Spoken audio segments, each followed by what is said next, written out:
J'étais nu et vous m'avez vêtu. Quatrième œuvre de miséricorde, revêtir ceux qui sont nus. Dans le diocèse d'Amiens, cela a une tonalité tout à fait particulière. 337, Saint-Martin, aux portes de la ville d'Amiens.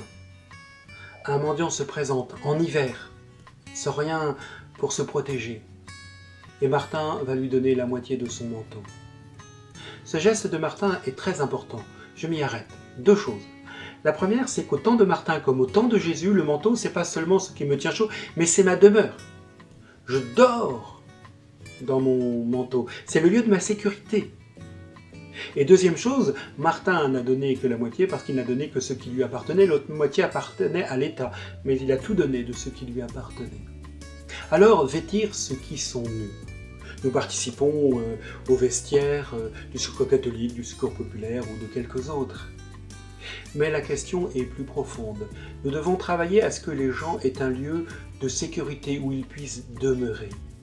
C'est derrière la question du logement social. Et encore, nous sommes là dans une dimension politique de la miséricorde, dans une dimension sociale.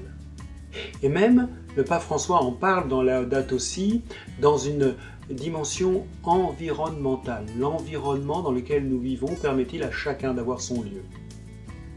Mais c'est aussi une question spirituelle que nous ne pouvons éluder. Revêtir l'homme nouveau, revêtir le Christ. Vous tous qui avez été baptisés en Christ, vous avez revêtu le Christ. Même les plus pauvres ont le droit, quand on prend soin de leurs besoins fondamentaux, d'entendre cette bonne nouvelle qui met debout, qui est le Christ ressuscité. Revêtir le Christ. Nous voulons aller jusque-là dans notre service des plus pauvres.